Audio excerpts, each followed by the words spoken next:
સુરેન્દ્રનગર જિલ્લાના કોંગ્રેસના આગેવાનોએ દસાડા પ્રાંત કચેરી ખાતે પહોંચી મતદાર યાદી ખાસ સુધારણા કાર્યક્રમ દરમિયાન ફોર્મ નંબર 7નો ખોટો ઉપયોગ થયાની રજૂઆત કરી જવાબદારો સામે ફોજદારી કાર્યવાહી કરવામાં આવે તેવી માંગ કરી હતી। જિલ્લા કોંગ્રેસ પ્રમુખ નૌશાદભાઈ સોલંકી, વિક્રમભાઈ રબારી વગેરેએ મતદાર યાદીમાંથી નામ કમી કરવા, વાંધા અંગેના ફોર્મ નંબર 7ના દુરુપયોગ અંગે આ રજૂઆત કરી હતી।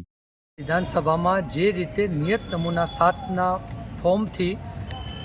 હજારોની સંખ્યામાં મતદારો સામે જે પ્રમાણે વાંધા રજૂ કરવામાં આવે છે, આજે કોંગ્રેસ પક્ષના BLA-1 તરીકે માન્ય પ્રાંત સાહેબને અમે લોકોએ આવેદનપત્ર આપ્યું છે અને જે વ્યક્તિઓએ આ પ્રમાણે એમની જાણ મતદારોનું મેપિંગ થઈ ગયું છે અને જે પ્રમાણે વાંધા લીધા છે એની સામે કાયદેસરની કાર્યવાહી કરવામાં આવે, આ બાબતને લઈ અને મુદ્દાસરનું આવેદનપત્ર આજે પ્રાંત કચેરીએ સુપ્રત કરવામાં આવ્યું છે। આગામી દિવસોમાં જો આ બાબતે યોગ્ય કાર્યવાહી કરવામાં નહીં આવે તો દસાડા વિધાનસભાનો એક કાર્યકર અને સુરેન્દ્રનગર જિલ્લા કોંગ્રેસ સમિતિનો એક કાર્યકર આદરણીય નૌશાદભાઈ સોલંકીના નેતૃત્વમાં ઉગ્રથી ઉગ્ર આંદોલન કરશે અને લોકશાહી બચાવવાના આ સત્યાગ્રહમાં પોતાનો હક અને અધિકાર જે પ્રમાણે મતદારનો છીનવાઈ રહ્યો છે એના માટેનો અવાજ બુલંદ કરશે।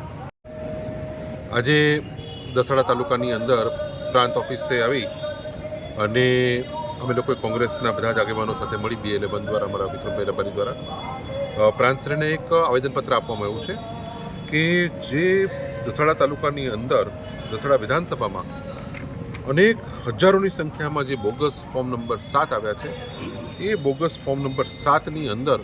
અનેક પ્રકારે ભારતીય દંડ સંહિતા જે છે એની અંદર અનેક એની ગુનાઓ બની રહ્યા છે। ખાસ કરીને કલમ 161 હેઠળ, 316 હેઠળ ગુનો બને છે, 334 અને 336 હેઠળ ગુનો બને છે, 337, 338, 341 હેઠળ ગુનો બને છે અને જે રિપ્રેઝન્ટેશન ઓફ પીપલ્સ એક્ટ 1950 હેઠળ કલમ 31 હેઠળ ગુનો બને છે। એટલે જે કોઈ લોકોએ આ ફોર્મ નંબર 7 ભરવાની અંદર ગુનાહિત ષડયંત્ર કર્યું છે એ તમામ ઉપર તાત્કાલિક અસરથી ફોજદારી કાર્યવાહી કરવામાં આવે